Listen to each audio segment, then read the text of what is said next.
ഒരിക്കലും ഞാൻ വിചാരിച്ചില്ലായിരുന്നു ഇങ്ങനൊരു മീറ്റിംഗില് എനിക്ക് ഭാഗികം പങ്കെടുക്കാൻ കഴിയുമോ? ഇങ്ങനെ എനിക്ക് എന്റെ അനുഭവങ്ങള് അല്ലെങ്കിൽ സംസാരിപ്പാൻ കഴിയുമോ? ഒരിക്കലും വിചാരിക്കാത്ത ഒരു നാഴികയിലാണ് സ്വർഗ്ഗത്തിലെ ദൈവം തന്റെ സ്നേഹത്തെ പ്രകടമാക്കിക്കൊണ്ട് ഇന്ന് ഇത്രമാത്രം വലിയൊരു അവസരം അങ്ങയുടെ ദാസൻ ഫിനി സ്റ്റീഫനിൽ കൂടി എനിക്ക് ഒരുക്കി തന്നത്. और विशेष मैंने कभी नहीं सोचा था कि इस प्रकार का एक अवसर मुझे मिलेगा, लेकिन प्रभु के दास पास्टर फिनी स्टीफन के लिए मैं धन्यवाद देना चाहता हूँ कि इस प्रकार से इस रात्रि सभा में वचन सेवा का एक अवसर मुझे प्राप्त हुआ। ഞാനൊരു ക്രിസ്തീയ കുടുംബത്തിൽ ജനിച്ചു വളർന്നെങ്കിൽ തന്നെയും സ്വർഗവുമായിട്ടോ അല്ലെങ്കിൽ ദൈവമായിട്ടോ യാതൊരു ബന്ധവുമില്ലാത്ത രീതിയിലായിരുന്നു എന്റെ യൗവനകാലം കഴിഞ്ഞു പോയത്. എന്നാൽ സ്വർഗത്തിലെ ദൈവം 1984 എനിക്ക് മധ്യപ്രദേശത്തുള്ള ഒരു HRC സെൻട്രൽ ഇന്ത്യ ബൈബിൾ കോളേജിൽ കർത്താവിന്റെ വചനം പഠിക്കുവാനായിട്ട് കർത്താവിനെ സഹായിച്ചു. और मेरे जीवन में एक मसीह परिवार में जन्म हुआ, लेकिन प्रभु से कोई खास संबंध मेरा नहीं था। लेकिन प्रभु ने अपने समय में 1984 में इटारसी के अंदर बाइबल कॉलेज में अध्ययन करने के लिए प्रभु ने मेरे जीवन में मार्गों को खोला। അതിനുശേഷം അവിടെ നിന്ന് വീണ്ടും ഡെറാഡൂണിലുള്ള ഡൂൺ ബൈബിൾ കോളേജിൽ വീണ്ടും പഠിക്കുവാനായിട്ട് കർത്താവിനെ സഹായിച്ചു. और वहां से देहरादून में दून बाइबल कॉलेज में अध्ययन करने के लिए प्रभु ने मुझे मदद किया। ഞാൻ അവിടെ പഠിച്ചുകൊണ്ടിരിക്കുമ്പോൾ ഞങ്ങളുടെ ചാപ്പലില് ഇങ്ങനെ പാടുമായിരുന്ന ഒരു പാട്ട്, when he calls me I will be answer. അങ്ങനെ ഒരു പാട്ട് പാടി ഞാൻ എവിടെ ദൈവം എന്നെ വിട്ടാലും ഞാനവിടെ പോകും. ആത്മാർത്ഥമായിട്ടാണ് ഞാൻ ആ പാട്ട് പാടി ചാപ്പലിൽ ആ പാട്ട് പാടിക്കൊണ്ടിരുന്നത്. और वहाँ पर जब मैं बाइबल कॉलेज में अध्ययन कर रहा था, वहाँ पे हमारे चैपलिन इस प्रकार से गाते थे कि जब वो बुलाएगा तब मैं जाऊंगा, जहाँ भी बुलाएगा वहाँ मैं जाऊंगा। और उन पदों ने मेरे दिल को स्पर्श किया। എന്റെ ഉള്ളിന്റെ ഉള്ളിൽ കുഞ്ഞുനാളിലെ ഉള്ളൊരു ആഗ്രഹമായിരുന്നു, കർത്താവ് അയക്കുന്നിടത്ത് പോകും. ദൈവം എനിക്ക് എന്നെ കൂടുതൽ പ്രേരിപ്പിച്ചത് ഹഡ്സൺ ടെയ്ലറുടെ ജീവചരിത്രമായിരുന്നു. और मेरे जीवन में हमेशा से इच्छा थी कि प्रभु मुझे जिस क्षेत्र में भेजेगा मैं वही जाऊंगा। और विशेष करके हडसन टेलर की जीवनी ने मुझे बहुत प्रभावित किया था। അങ്ങനെ പ്രാർത്ഥിച്ചുകൊണ്ടിരിക്കുന്നവേ ഗ്രാജുവേഷന്റെ 3 മാസം മുമ്പ് ഞാൻ when I kneel down the prayer at that time God has given to in my tongue dam dim dim dim. और जब मैं प्रार्थना कर रहा था मेरे ग्रेजुएशन से पहले, परमेश्वर ने मेरे मुख में ये शब्द दिया, डाम डिम डिम डिमा। तो ഞാൻ എപ്പോൾ പ്രാർത്ഥിച്ചാലും ഡാം ഡിം ഡിം ഡിമ ഡാം ഡിം ഡിം ഡിമ അങ്ങനെ ക്ലാസ് കെട്ട് 3 ദിവസം ഞാൻ വീണ്ടും പ്രാർത്ഥിച്ചിരുന്നപ്പോൾ ഈ അന്യഭാഷയില് ഡാം ഡിം ഡിം ഡിമ എന്ന് വളരെയധികമായിട്ട് അത് തന്നെയായിരുന്നു എന്റെ അന്യഭാഷ കുറച്ച് നാളത്തേക്കിന്. और जब मैं प्रार्थना करने बैठता, अन्य भाषा बोलता, यही 4 पद बार बार प्रभु का आत्मा मेरे द्वारा दोहराता, डाम डिम डिम डिमा। और कई दिनों तक मैं इस प्रकार से इन पदों को मैं दोहराता रहा। ആഫ്റ്റർ ഗ്രാജുവേഷൻ ഞാൻ വീണ്ടും ആ കോളേജിന്റെ ക്യാമ്പസിൽ ഫാസ്റ്റിംഗിലും പ്രയറിലുമായി കഴിഞ്ഞ സമയത്ത് ദൈവം എനിക്ക് ഒരു ദർശനം തന്നു. അത് വലിയൊരു പർവ്വതമാണ്. ആ പർവ്വതം എന്നെ കാണിച്ചിട്ട് മലയാളത്തിൽ എന്നെ എഴുതി കാണിച്ചു, ഡാം ഡിം ഡിം ഡിമ, യുവാക്കളായ മഞ്ഞിൻതുള്ളികളെ ഞാൻ നിനക്ക് നൽകി തരും, ഡാം ഡിം ഡിം ഡിമ എന്ന്. और मुझे प्रभु ने एक दर्शन में एक बड़ा पहाड़ दिखाया, और पहाड़ के ऊपर यही पद जो मैंने भाषा में बोलता था वही पद वहां पर लिखा था। और प्रभु ने कहा कि इन क्षेत्रों में मैं तुझे लोगों को दूंगा। तो എനിക്കറിയത്തില്ല ഈ ഡാം ഡിം ഡിം ഡിമ എവിടാണെന്നോ ഏത് ഭാഗത്താണെന്നോ. So I was searching. I didn't find out the place for the dam dim and dim dim. എന്നാൽ ഈ ഭാഗത്തു നിന്ന് ഒരു പയ്യന് ഞങ്ങളുടെ കോളേജിൽ പഠിക്കാൻ വന്നിട്ടുണ്ടായിരുന്നു. और यह क्षेत्र डाम डिम डिमडिमा कहाँ है मैंने पता लगाने का प्रयास किया, लेकिन मुझे कुछ ऐसा खास हासिल नहीं हुआ। और इन क्षेत्रों से एक अन्य विद्यार्थी कॉलेज में पढ़ने के लिए आया था। तो അദ്ദേഹത്തിൽ കൂടിയാണ് അദ്ദേഹം എന്നോട് പറഞ്ഞു, ഭയ്യ ഞങ്ങളുടെ അവിടെ ഒരു സ്ഥലമുണ്ട് ഡാം ഡിം ഡിം ഡിമ, അത് പശ്ചിമ ബംഗാളിലാണ്. അത് അവിടെ elephants and tigers are there, nobody is coming there. ഞാൻ പറഞ്ഞു അങ്ങനെ ഒരു സ്ഥലം ഉണ്ടെങ്കിൽ തീർച്ചയായിട്ടും ഐ വിൽ ബി ദർ, ഞാൻ തീർച്ചയായിട്ടും അവിടെ വന്നിരിക്കുമെന്ന് ഞാൻ പറഞ്ഞു. और मुझे उस भाई ने बताया कि इस नाम का एक जगह हमारे वहाँ पर है, वेस्ट बंगाल में है, लेकिन वहाँ पर कोई जाता नहीं है क्योंकि वहाँ पर जानवरों का आतंक वगैरह रहता है, तो कोई वहाँ पर है नहीं, सेवा वहाँ नहीं है, ऐसा मुझे बताया गया। അങ്ങനെ ഞാൻ എൻ്റെ ഇറ്റാർസിയിലെയും ഡെറാഡൂണിലെയും തിയോളജി കോളേജിലെ എല്ലാ തിയോളജി ബുക്സും ഉപേക്ഷിച്ച് ബൈബിളും എടുത്തുകൊണ്ട് ഈ ഡാം ഡിം ഡിം ഡിമ്മിലേക്ക് ഡെറാഡൂണിൽ നിന്നും യാത്ര തിരിച്ചു. और मैंने बाइबल कॉलेज में जो पढ़ाई की थी, जो किताबें वगैरह इकट्ठा की थी, वो सब छोड़कर बाइबल लेकर इस अंदरूनी भाग डाम डिमडिमा की और मैंने अपनी यात्रा को आरंभ किया। ഞാൻ എൻ്റെ കോളേജിൽ നിന്നും ഇറങ്ങുന്ന സമയത്ത് ഇന്ത്യ ക്രൂസിന്റെ സി ജോർജ് എന്നോട് ചോദിച്ചു, നീ എവിടാ പോകുന്നതെന്ന്. और जब मैं कॉलेज से निकल रहा था इंडिया ब्रेम क्रूसेड के, भाई सी जॉर्ज ने मुझसे पूछा कि आप कहाँ जा रहे हो। ഞാൻ പറഞ്ഞു, ഐ ഡോണ്ട് നോ ഡാം ഡിം ഡിം ഡിമ. അദ്ദേഹം വളരെ ചിരിച്ചുകൊണ്ട് പറഞ്ഞു, ഈ എന്തോ ഈ ഡാം ഡിം ഡിം ഡിമ എന്ന്. और मैंने उनको बोला डाम डिम डिमडिमा, और बड़े मुस्कुराते उन्होंने मुझसे पूछा कि ये कहाँ है, क्या है, ये पूछा। എനിക്ക് ഒരു ഐഡിയ ഇല്ല എന്താണ് എന്നുള്ളത്. और मुझे भी ठीक से बताने के लिए पता नहीं कि क्या है ये। ഏതായാലും ഞാൻ ഡെറാഡൂണിൽ നിന്നും ഡൽഹിയിലേക്ക് തിരിച്ചു. ഡൽഹിയിൽ നിന്ന് മൂന്നാം ദിവസം ന്യൂ ജൽപായ്ഗുരി എന്ന് പറഞ്ഞ റെയിൽവേ സ്റ്റേഷനിൽ കടന്നു വന്നു. और मैं देहरादून से दिल्ली पहुंचा और दिल्ली से न्यू जलपाईगुड़ी करके रेलवे स्टेशन में 3 दिन के बाद में पहुंचा। ആ റെയിൽവേ സ്റ്റേഷനിൽ നിന്നും ഏതാണ്ട് 60 കിലോമീറ്ററോളം ഉണ്ട് ഈ ഡാം ഡിം ഡിംഡിമയിലേക്ക്. और उस रेलवे स्टेशन से लगभग 60 किलोमीटर दूर है ये डाम डिम डिमवा नामक जगह। പ്രധാന കൃപയാൽ ഞാൻ ബസിന്റെ മുകളിൽ കയറി ആ സ്ഥലത്ത് സന്ധ്യയോടുകൂടി എത്തിച്ചേർന്നു. और बस में बैठकर मैं शाम तक वहां पर पहुंचा।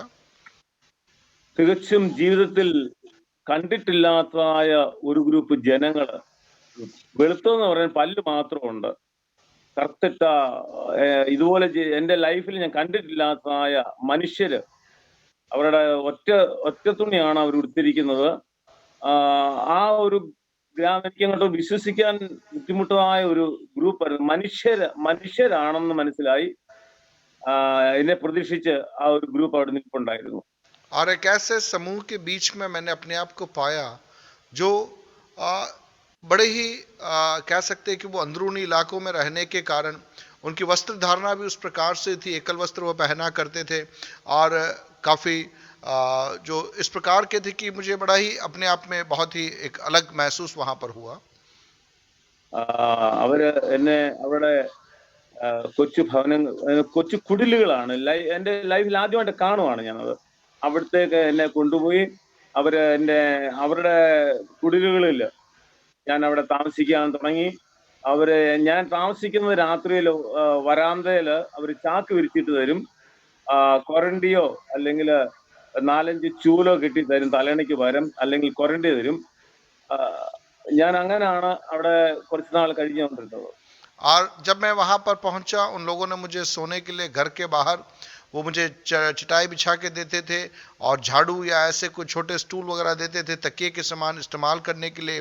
और कुछ दिनों तक उस प्रकार से उन घरों के बाहर मैंने रातों को नींद बिताई।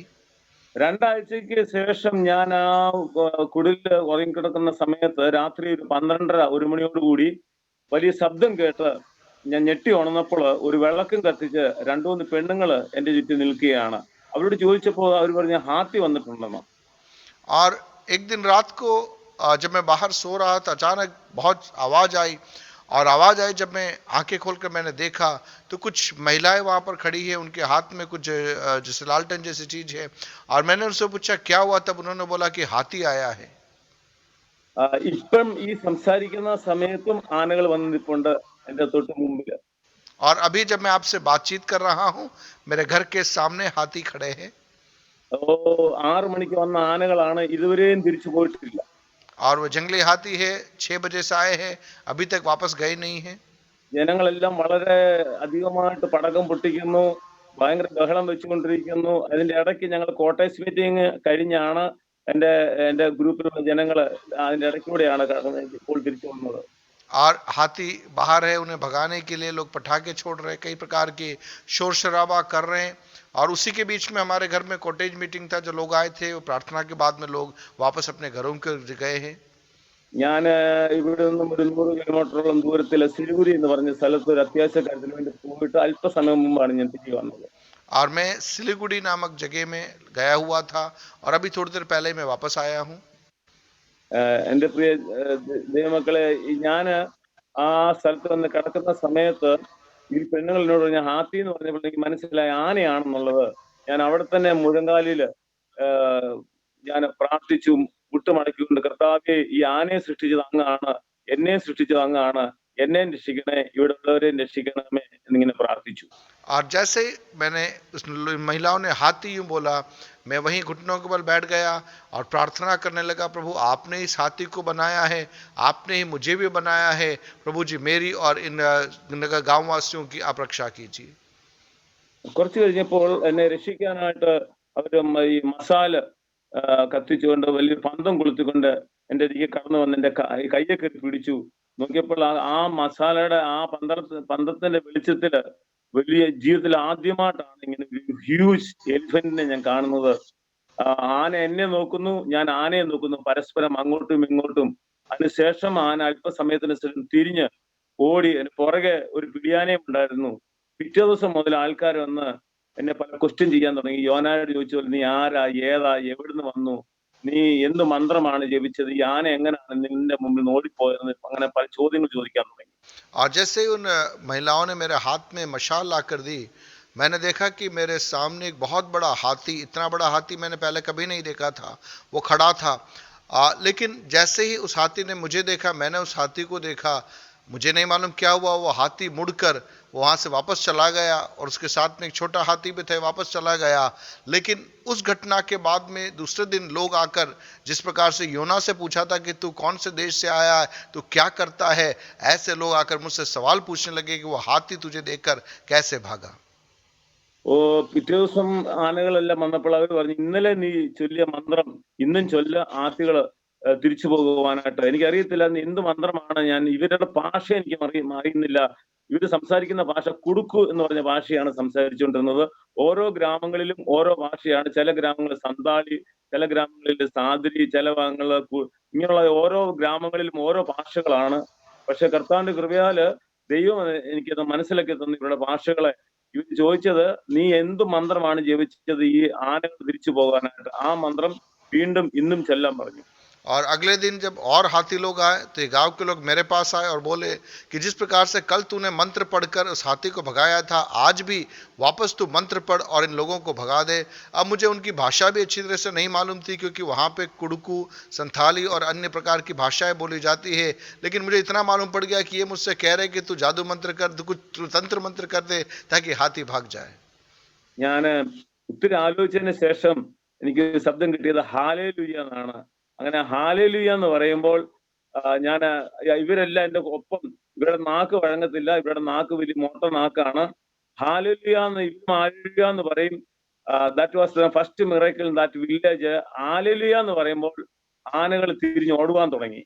और मेरे मुख में प्रभु ने शब्द दिया हालेलुया, और मैं जब हालेलुया बोलता, गांव के जो लोग मेरे साथ में थे वो भी मेरे पीछे बोलने लगे हालेलुया। और प्रभु के नाम की महिमा के लिए बताऊं, जो पहला चमत्कार हमने वहां देखा, हालेलुया जब बोला जाता था, हाथी भाग खड़े होते थे।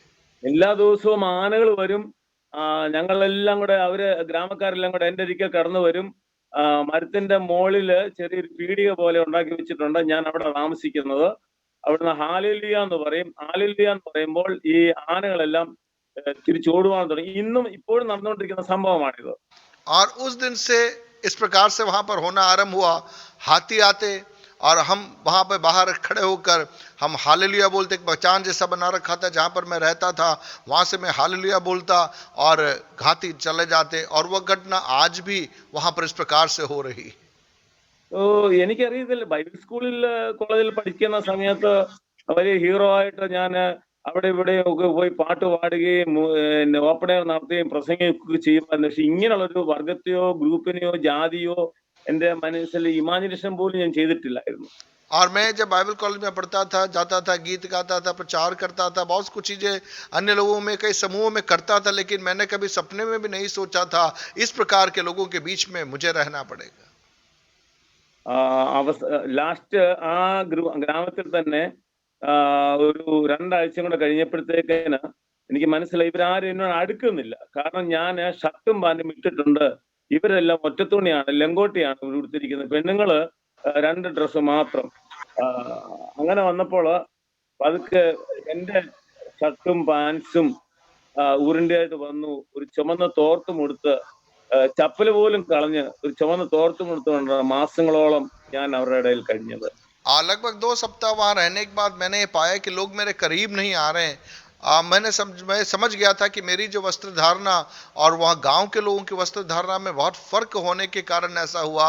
और परिणाम स्वरूप मैंने क्या किया कि मैं जो पैंट शर्ट पहनता था वो उतार कर वहाँ के लोग जैसे धोती पहनते थे, एक लंगोटी पहनते थे, वैसे मैंने भी एक लंगोटी पहनी और चप्पल पहनना छोड़ दिया। और उस प्रकार से जब मैंने वस्त्र धारणा को अपनाया तब लोगों के साथ में संपर्क में स्थापित करने लगा। ലങ്കോട്ടയല്ല, ഞാൻ ചുമന്നൊരു തോർത്താണ് ഉടുത്തത്. പക്ഷെ എന്നെ സംബന്ധിച്ചിടത്തോളം ഒരു പ്രശ്നമായിട്ട് തോന്നിയില്ല. അവസാനം ചപ്പലില്ല നടക്കുന്ന ഒരു പ്രയാസമായിരുന്നു. എങ്കിലും സ്വർഗത്തിലെ ദൈവം ഒരു ഒരു ഒരു പുതിയ ജീവിതം എനിക്ക് അവിടെ തരികയാണ് ചെയ്തത്. और एक तौलिया पहनकर और बिना चप्पल के जब मैं चलता था इतना आसान नहीं था, लेकिन स्वर्ग के परमेश्वर ने एक नई जीवन शैली को मुझे वहां पर दिया। അങ്ങനെ ഇരിക്കവേ അവിടുന്ന് ഒരു 65 കിലോമീറ്റർ ദൂരത്തില് ഈ ഡിംഡിമായ്ക്ക് ഇടയ്ക്ക് ഒരു സ്ഥലമുണ്ട്, നഗരക്കട്ട എന്ന് പറഞ്ഞ് ഇപ്പോൾ ഞാൻ താമസിക്കുന്ന സ്ഥലം. और ऐसे समय में जो डिमडिमा उससे लगभग 28 किलोमीटर पास में एक नागरकटा करके जगह जहां पर मैं अभी रहता हूं वह स्थान है। ഞാൻ താമസിക്കുന്നത് ഈ ഡാംഡിമിന് 40 കിലോമീറ്റർ, പിന്നെ ഡിംഡിമയ്ക്ക് ഇടയ്ക്ക് 40 കിലോമീറ്റർ. और जो स्थान मैं रहता हूं ये डामडिमा से 40 और दूसरे स्थान से 20 किलोमीटर दूर है। ഇവിടെ ഞാൻ കടന്നു വരുവാൻ സാധനം ഇവിടെയുള്ള ആൾക്കാര്, ഇവിടെ ഒരു വലിയൊരു പൂജാരി വളരെ പൂജകൾ നടത്തി പല അമ്പലങ്ങൾ സ്ഥാപിച്ച ഒരു മനുഷ്യനാണ്. അദ്ദേഹം പാരലൈസ് ആയി പോയി, അദ്ദേഹം മരിക്കാൻ കിടക്കുകയാണ്. അപ്പൊ ആൾക്കാർക്ക് മനസ്സിലായി ആനയെ ഓടിക്കുന്ന ഒരു പ്രീസ്റ്റ് ഉണ്ട്, അദ്ദേഹത്തെ വിളിച്ചു കഴിഞ്ഞാൽ ഒരുപക്ഷെ അദ്ദേഹം സൗഖ്യമായാൽ ഞങ്ങളെല്ലാം ഈ യേശുവിനെ ഞങ്ങൾ സ്വീകരിക്കുമെന്ന് ഈ ഗ്രാമക്കാര് ഉറപ്പിച്ച് എന്നെ ഈ ഗ്രാമത്തിലേക്ക് വിളിക്കുകയാണ് ചെയ്തത്. और इस गांव में पहुंचने का कारण यह था कि उस गांव के अंदर एक व्यक्ति था जो वहां का बड़ा धर्म गुरु था और वह कई प्रकार के कार्यों को करता था, लेकिन वो बीमार हो गया। तब अन्य लोगों ने आकर मुझसे इसके बाद इस प्रकार से बोला कि हाथियों को भगाने वाला एक व्यक्ति है यहाँ पर जो प्रार्थना करता है, और उनसे कहा गया कि तू आकर वहां प्रार्थना करे और ये व्यक्ति ठीक हो जाए तो हम सब यीशु पर विश्वास करेंगे। ഞാൻ ഈ മനുഷ്യനെ ഏതാണ്ട് 89-90 വയസ്സോളം പ്രായമുള്ള ഈ ഒരു മനുഷ്യൻ ആ കുടിലിന്റെ വരാന്തയിൽ കിടക്കുകയാണ്. അദ്ദേഹം എല്ല് മാത്രമേ തൊലിയുണ്ട്. അത് അവിടെ തന്നെ മലവും മൂത്രവും വിസർജനവുമായിട്ട് മാസങ്ങളോളം കിടക്കുന്ന ഒരു മനുഷ്യനെ, ഇങ്ങനെ മനുഷ്യനുണ്ടോ, അദ്ദേഹത്തിന് ജീവനുണ്ട് എന്ന് മാത്രമേ ഉള്ളൂ. അദ്ദേഹത്തോട് ഞാൻ യേശുവിനെ കുറിച്ച് വളരെയധികമായിട്ട് സംസാരിച്ചപ്പോൾ അദ്ദേഹം പറഞ്ഞു, ഈ യേശുവിനെ ഒന്നും ഇവിടെ കൊണ്ടുവരണ്ട, ഞങ്ങൾ ഓൾറെഡി 700 രൂപ മുടക്കി, ഇനി ഞങ്ങൾക്ക് യേശു ഭഗവാന് വേണ്ടി കൊടുക്കാൻ കാശില്ല, ഞങ്ങളുടെ കുടിലില് ഈ യേശുവിനെ കൊണ്ടുവരണ്ട, ഞങ്ങൾ കൊച്ചാൾക്കാരാണ് എന്ന് ഇവര് ഞങ്ങളോട് സംസാരിക്കാൻ തുടങ്ങി. और जब मैं वहां पर पहुंचा वो व्यक्ति बिल्कुल एक कंकाल अवस्था में पड़ा हुआ था, बिल्कुल कमजोर और निर्बल अवस्था में था। और जब मैंने उससे यीशु के बारे में बातचीत की, उसको बताया, तो उसने मुझसे इस प्रकार से कहा कि हम आपको यहाँ पर लाने का हमने खर्चा किया है, अब हम यीशु को हम यहाँ नहीं ला सकते और इतना बड़ा व्यक्ति है उसको हमारे घर में हम नहीं रख सकते। इस प्रकार से वे मुझसे बातचीत करने लगे। ഇത് ഒരു തിങ്കളാഴ്ച ദിവസമാണ് ഇത് സംഭവിക്കുന്നത്. और ये सोमवार के दिन की घटना है। ഞാൻ ഈ മനുഷ്യന് വേണ്ടി പ്രാർത്ഥിച്ചു. ഞാന് ബുധനാഴ്ച ദിവസം ഈ മനുഷ്യനെ കാണുവാനായിട്ട് ചെന്നപ്പോൾ ആ ഗ്രാമക്കാർ ഓടി വന്ന് എന്റെ കരങ്ങൾ കീറി പിടിച്ച് ഈ മനുഷ്യൻ ഇരിക്കുന്ന ആ പീപ്പിൾ ഗാച്ചിന്റെ മരത്തിന്റെ ചോട്ടിൽ എന്നെ കൊണ്ടിരുത്തി നോക്കിയപ്പോൾ ഈ മനുഷ്യൻ വടിയും കുത്തി നടക്കുകയാണ് ചെയ്തത്. और क्या हुआ कि बुधवार को जब मैं वापस पहुंचा था गांव के लोगों ने मेरे पास में आके मुझे घेर लिया और मेरा हाथ पकड़कर मुझे लेकर गए उस स्थान पर जहां व्यक्ति था, और मैंने देखा कि ये व्यक्ति लाठी पकड़कर वो चल रहा था।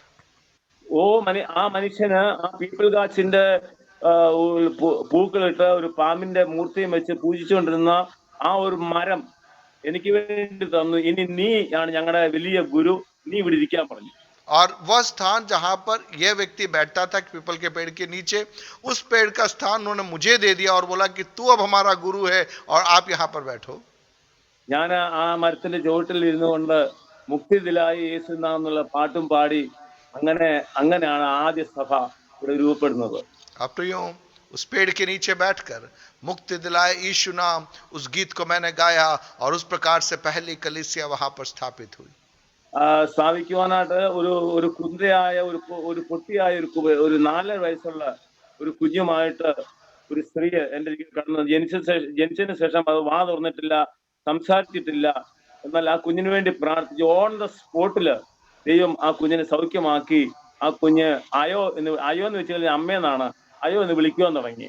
और एक चमत्कार बताऊं, वहां पर एक बच्ची को लेकर आए जो जन्म से बोलती नहीं थी, और जैसे प्रार्थना किया तुरंत उसका मुंह खुल गया और अयो अर्थात उनकी भाषा में माँ, इस प्रकार से उस बच्चे ने बुलाया। അതിനുശേഷം ഈ ഗ്രാമത്തിൽ മുടന്തന്മാര് സൗഖ്യമാകുന്നു, കണ്ണില്ലാത്തവര് സൗഖ്യമാകുന്നു. അങ്ങനെ ദൈവം വലിയ അത്ഭുതങ്ങള്, അടയാളങ്ങള് ഈ ഗ്രാമത്തിൽ എന്നിൽ കൂടെ ചെയ്യിപ്പിക്കാൻ തുടങ്ങി. और उसके बाद एक असाधारण चिन्ह चमत्कार वहां पर होने लगे। लंगड़े लोग चलने लगे, गूंगे लोग बोलने लगे, बहरे सुनने लगे। इस प्रकार से कई अद्भुत कार्यों को प्रभु ने वहां पर किया। അത് ഓൺ ദ സ്പോട്ടിലാണ് പാരലൈസ് ആയി കിടക്കുന്നവർക്ക് വേണ്ടി പ്രാർത്ഥിക്കുമ്പോൾ ഓൺ ദ സ്പോട്ടിലാണ് അവർ ലാസർ എഴുന്നേറ്റ് വരുന്ന പോലെ എഴുന്നേറ്റ് വരുന്നത്. और ये सब काम तुरंत होते थे। लकवाग्रस्त व्यक्ति के लिए जाके प्रार्थना करते, जैसे लाजर तुरंत बाहर खड़ा हो गया, ऐसा प्रभु करने लगा। ഇന്നും ഇപ്പോഴും ഇത് തന്നെയാണ് ഇവിടെ സംഭവിക്കുന്നത്. और आज भी अभी भी ऐसे ही कार्य प्रभु यहाँ पर कर रहा है।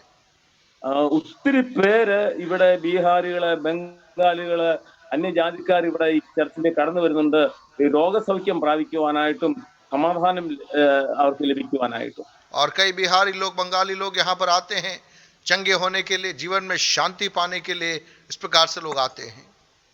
സത്യവചനം 2 തീമോത്തിയോസ് 2:15 സത്യവചനം യഥാർത്ഥമായിട്ടും പ്രസംഗിച്ച് ലജ്ജയില്ലാത്ത ഒരു വേലക്കാരനായിട്ട് സ്വർഗത്തിലെ കർത്താവിന്റെ ശുശ്രൂഷ ചെയ്യുവാനായിട്ട് എന്നെ തന്നെ ഞാൻ സമർപ്പിക്കുകയാണ് ചെയ്തത്. और दूसरे तिमोथियुस 2:15 में जिस प्रकार से लिखा है कि अपने आप को परमेश्वर का ग्रहण योग्य और ऐसा काम करने वाला ठहराने का प्रयत्न करो जो लज्जित न होने पाए और जो सत्य के वचन को ठीक रीति से काम में लाता हो। ഇതിനിടയ്ക്ക് എന്റെ വിവാഹം കഴിഞ്ഞു 1989. ഞാൻ കോട്ടയത്ത് നിന്ന് വാഴൂരിൽ നിന്ന് തന്നെ സ്വർഗത്തിലെ ദൈവം എന്റെ ലൈഫിലേക്ക് കടന്നു വരുവാൻ തക്കവണ്ണം എനിക്ക് നല്ലൊരു ഭാര്യയെ സ്വർഗത്തിലെ ദൈവം എനിക്ക് നൽകി തന്നു. അവിടെ പേര് തങ്കമ്മ അല്ലെങ്കിൽ മറിയാമ്മ എന്നാണ് വിളിക്കപ്പെടുന്നത്. और 1989 के अंदर केरल के अंदर वाड़ू नामक स्थान से मेरा विवाह हुआ और तंगम्मा अभी मरियामा उस बहन का नाम है और हमारे साथ में है। ഞങ്ങൾക്ക് സ്വർഗത്തിലെ ദൈവം 2 പെൺകുഞ്ഞുങ്ങളെയാണ് ദാനം ചെയ്തിരിക്കുന്നത്. और परमेश्वर में 2 बेटियां प्रदान की। ഞാൻ ഈ കുഞ്ഞുങ്ങള് വളർന്നു വന്നു, അവർക്ക് അന്നേരമാണ് ചിന്തിക്കുന്നത് സ്കൂളിനെ കുറിച്ച്. ഇവിടെ പഠിക്കാൻ സ്കൂളില്ല. और जब बच्चे हुए तब मैंने सोचा कि बच्चों को पढ़ाने के लिए तो यहाँ स्कूल ही नहीं है। സ്കൂളില്ല, ബജാറില്ല, കടകളില്ല, ഹോസ്പിറ്റലില്ല, ഇങ്ങനെയുള്ള ഒരു സംവിധാനങ്ങളും ഈ ദേശത്തില്ലായിരുന്നു അന്ന്. और उन दिनों में वहां पर न तो स्कूल था, न अस्पताल था, न कोई बाजार था, दुकान था, ऐसा कुछ भी वहां पर नहीं था। ഇന്നും ചില കാര്യങ്ങൾക്ക് വളരെ ബുദ്ധിമുട്ടാണ്. നല്ല അരിയോ നല്ല ഇച്ചിരി കറികളോ വാങ്ങി സിലിഗുരി വരെ പോകേണ്ടതായിട്ട് വരും. और आज भी अच्छा या सामान लेना, अच्छा चावल वगैरह लेना है तो हमें सिलीगुड़ी तक जाना पड़ेगा उन चीजों को लेने के लिए। വളരെ വിചിത്രമായ ഒരു ലൈഫാണ്. ഞങ്ങളുടെ തൊട്ട് മുമ്പിൽ ചെറിയ റോഡ് കിടപ്പുണ്ട്. ഈ റോഡ് 15 കിലോമീറ്റർ പോയി എത്തിച്ചേർന്നാൽ ഭൂട്ടാൻ ബോർഡർ ആണ് എത്തിച്ചേരുന്നത്. ഈ റോഡിൽ കൂടി 3 മണിക്ക് ശേഷം ആൾക്കാർ പോകത്തില്ലായിരുന്നു. और हमारे घर के सामने से एक छोटा रोड है, 15 किलोमीटर करे सफर करे तो आप भूटान पहुंच सकते हैं, लेकिन 6 बजे के बाद में कोई भी वहां से सफर नहीं करता था। 6 മണിയല്ല, 3 മണിക്ക് ശേഷം 3 बजे बाद 3 बजे बाद कोई भी उस मार्ग पे नहीं जाया करता था। കാരണം ഇവിടെ ഭയങ്കര വിച്ച് ക്രാഫ്റ്റ് നടന്നുകൊണ്ടിരിക്കുന്നതും ക്രിമിനൽ ഏരിയയുമാണ്. ആൾക്കാരെ കൊല്ലുന്ന ഒരു സ്ഥലമാണ്. ഈ സ്ഥലത്തിന്റെ ലോക്കൽ പേര് ചീന്ത ലൈൻ അല്ലെങ്കിൽ ചോർ ലൈൻ എന്നാണ് വിളിക്കുന്നത്. और ये जो स्थान था वहां पर कई प्रकार के जादू टोने चोरियां वगैरह होती थी, इस कारण से उस क्षेत्र को ही चोर मार्ग इस प्रकार से जाना जाता था। ഞങ്ങൾ ഇവിടെ താമസിച്ചു വിവാഹം കഴിഞ്ഞ് ഞാൻ ഇവിടെ വന്ന് ഞങ്ങള് ഈ മരത്തിന്റെ മുകളിൽ ചെറിയ പീടിക കെട്ടി ആ പീടികയിലാണ് ഞങ്ങൾ താമസിച്ചുകൊണ്ടിരുന്നത്. और पेड़ के ऊपर मचान बांधकर उसके ऊपर हम लोग परिवार से रहते थे। രാത്രി 12 മണിയാകുമ്പം ഒരു സ്ത്രീ വന്നിരുന്ന് വളരെ ഏങ്ങലടിച്ചിരുന്ന് കരയും. ഞങ്ങളുടെ ആ ഈ പീടികയിട്ട് ഇളക്കും. ഇന്നും വളരെ സൈത്താനിക്കിൻ്റെതായ ഭയങ്കര അറ്റാക്ക് ഇന്നും നടന്നുകൊണ്ടിരിക്കുകയാണ് ഇവിടെ. और ऐसा स्थान था जहाँ पे रात को 12 बजे स्त्री आती थी, वो रोती थी और हमें परेशान करती थी, और कई प्रकार के शैतानिक हमले वाला स्थान है। आज भी वहां पर इस प्रकार की बातें होती है। ആം, ആ, അത് പറഞ്ഞറിയിക്കാൻ പറ്റാത്ത ഒരു സിറ്റുവേഷനാണ് ഇപ്പോഴും ഈ ദേശത്ത് നടന്നുകൊണ്ടിരിക്കുന്നത്. എനിക്ക് തോന്നുന്നു ഇന്ത്യയിൽ ഏറ്റവും കൂടുതൽ വിച്ച് ക്രാഫ്റ്റും രക്തവും ഒഴുകുന്നത് ഈ വെസ്റ്റ് ബംഗാൾ ഈ ബംഗാളിലാണ്. और इन क्षेत्रों में शायद सबसे ज्यादा जादू टोना और जो रक्त बहाना इस प्रकार की जो चीजें हैं वो यहाँ पर होती है। ഒരു ദിവസം ഞാൻ ഒരു വീട്ടില് കടന്നു ചെന്ന് എനിക്ക് കിടക്കുവാനായിട്ട് അവർ തന്നത് ആ കുടിലിന്റെ പിന്നെ ബാക്കിലുള്ള ആടിനെ കിടത്തുന്ന സ്ഥലത്താണ് എനിക്ക് കിടക്കുവാൻ തന്നത്. और एक बार एक घर में जब मैं गया तो उस घर वालों ने घर के बाहर जो बकरियों को बांधने का जो जगह था वहां पर मुझे सोने के लिए स्थान दिया। പിറ്റേ ദിവസം വരവരാന്ന് വെളുത്തപ്പോള് ഈ വീട്ടുകാര് എന്നെ ജനലിൽ കൂടെ നോക്കുകയാണ്. ഞാൻ അവരുടെ ശബ്ദം കേട്ട് ഉണർന്നു. ഞാൻ അവരോട് എന്നാന്ന് ചോദിച്ചപ്പോൾ അവര് പറയുകയാണ്, ഇന്നലെ രാത്രി കടുവ വന്നിട്ട് നിന്റെ ഒപ്പം കെട്ടിരുന്ന ആടിനെ കടുവ എടുത്തോണ്ട് പോയി. ഞങ്ങൾ ഓർത്ത് നിന്നെ എടുത്തോണ്ട് പോയി, നിന്റെ എല്ലും കഷ്ണം എല്ലാം ബാക്കിയുണ്ടോ എന്ന് നോക്കാനായിട്ട് ഞങ്ങൾ നോക്കുവാണ്. ദൈവത്തെ എത്രമാത്രം സ്വർഗത്തിലെ ദൈവം തന്റെ പ്രിയന് ജീവൻ നീന്ത് താഴ്ത്തിയാതെ പ്രിയന് ഉറക്കത്തെ കൊടുക്കുന്നു എന്ന് പറഞ്ഞതുപോലെ സ്വർഗത്തിലെ ദൈവം ആ കടുവായിൽ നിന്നും എന്നെ രക്ഷപ്പെടുത്തി. ആ കടുവ എന്റെ അടുത്തുള്ള ആടിനെയാണ് എടുത്തുകൊണ്ട് പോയത്. और सुबह जब घर वाले लोग मेरी ओर खिड़की खोलकर मुझे देखते हैं और बड़े आश्चर्य के साथ में मुझसे बताते हैं कि रात को यहाँ पर तेंदुआ आया था और तू जहाँ सो रहा था वहां पर हमें लगा कि तुझे लेके चला गया है, तेरी हड्डियां शायद बची होगी, लेकिन तेंदुआ वहां आया और साथ में जो बकरियां थी उनको लेकर वहां चला गया। जैसे हम वचन में देखते हैं कि परमेश्वर अपने प्रियों को यूं ही नींद प्रदान करता है, वैसी नींद को प्रभु ने वहां प्रदान किया और मेरे जीवन को परमेश्वर ने उस रात बचा लिया। കടുവ വന്നത് ഞാൻ അറിഞ്ഞില്ല. അവർ ഒരു കാര്യം ഞാൻ ഇന്ന് ദൈവത്തിന്റെ കൃപയിൽ അവിടെ ഒരു ചർച്ചും സ്ഥാപിതമായി ആ ഗ്രാമക്കാരൊക്കെ കർത്താവിലേക്ക് കടന്നു വരുവാൻ ഇതൊരു കാരണമായി തീർന്നു. और तेंदुआ आया गया, मुझे कुछ भी नहीं मालूम पड़ा, इतनी गाढ़ी नींद में मैं वहां था, लेकिन प्रभु की दया से मैं बताऊं आज वहां पर एक कलीसिया स्थापित हो गई। ദൈവത്തിന് സ്തോത്രം. എന്നാൽ എനിക്ക് തുടർന്ന് എന്റെ ദൈനിക കാര്യങ്ങൾക്ക് വേണ്ടി എന്റെ കയ്യിൽ പണമോ അല്ലെങ്കിൽ എന്റെ കയ്യിൽ മറ്റൊരു കാര്യങ്ങളോ അരിയോ ഒന്നുമില്ലായിരുന്നു. എന്നാൽ ഞാൻ ആദ്യം താമസിച്ചിരുന്ന ആ സ്ഥലത്തു നിന്നും അവിടെയുള്ള ആൾക്കാർ അവരുടെ മിഷനിൽ ചേരാത്തതിന്റെ പേരില് എന്നെ അവിടെ നിന്ന് ഇറക്കി വിട്ടു. और मेरे पास में कोई इतना आर्थिक व्यवस्थाएं नहीं थी और मैं जहां पहले रहता था उनके मिशन में मैं नहीं जुड़ने के कारण उन लोगों ने मुझे वहां से निकाल दिया। എനിക്ക് എന്നെ വിട്ടപ്പോൾ അവർ ഒരു 5 കിലോ അരിയും കിടക്കാനായിട്ട് ഒരു ചാക്കും ഒരു പ്ലേറ്റും കുറച്ച് ഉരുളക്കിഴങ്ങും തന്ന് എന്നെ അവിടെ നിന്ന് പറഞ്ഞേക്കാണ് ചെയ്തത്. और उन्होंने मुझे लगभग 5 किलो चावल दे के, थोड़ा आलू, लेटने के लिए एक चटाई और ये सब चीजें दे के उन्होंने मुझे वहां से रवाना कर दिया। ഞാൻ അവിടെ നിന്നും നടന്ന് ഈ ഡിംഡിമയുടെ ഇടയ്ക്കുള്ള ഈ നാർക്കട്ടയില് വന്ന് അങ്ങനെ ഈ അരിയെല്ലാം തീർന്നു, കഴിക്കാനായിട്ട് ഒന്നും ഇല്ല. അങ്ങനെ പ്രാർത്ഥിച്ചുകൊണ്ടിരുന്ന സമയത്ത് 4-ാം ദിവസം വെളുപ്പിനായപ്പോൾ ഒരു പട്ടാള യൂണിഫോമില് എന്റെ അരികിൽ ഒരു അരിച്ചാക്ക് അരിയുമായിട്ട് കടന്നു വന്നു. और जो भोजन सामग्री थी वो सब समाप्त हो गई और उसके बाद में जब नागपेटा उस स्थान में जब मैं था, मैं प्रार्थना कर रहा था, तो एक व्यक्ति जो पुलिस सेना में था वो वहां पर आता है और उसके पास में चावल वो लेकर आता है। ആർമി യൂണിഫോമില് അദ്ദേഹം കടന്നു വന്നിട്ട് എന്നോട് ചോദിച്ചു, പ്രീസ്റ്റ് ആണോ എന്ന് ചോദിച്ചു. ഞാൻ പറഞ്ഞു ഞാനൊരു പ്രീസ്റ്റ് ഒന്നും അല്ല. അന്നേരം പെട്ടെന്ന് അദ്ദേഹം ഇങ്ങനെ കുരിശ് വരച്ചുകൊണ്ട് പറഞ്ഞു, ഈസാമസിക്ക് സ്തുതി ആയിരിക്കട്ടെ. ഇന്നലെ രാത്രിയില് അദ്ദേഹം ഒരു മലയാളിയാണ്. ഇന്നലെ രാത്രിയിലെ ഈസാമസി എന്നോട് സംസാരിച്ചു, ഇത് എന്റെ 6 മാസത്തെ റേഷനാണ്, ഞാൻ നാട്ടിൽ കൊണ്ടുവന്ന് വെച്ചിരിക്കുകയാണ് എന്നാൽ ഈസാ മെസ്സി എന്നോട് സംസാരിച്ചു, ഇത് നിനക്ക് തരാനായിട്ട് എന്റെ ദാസനാണ് നീ.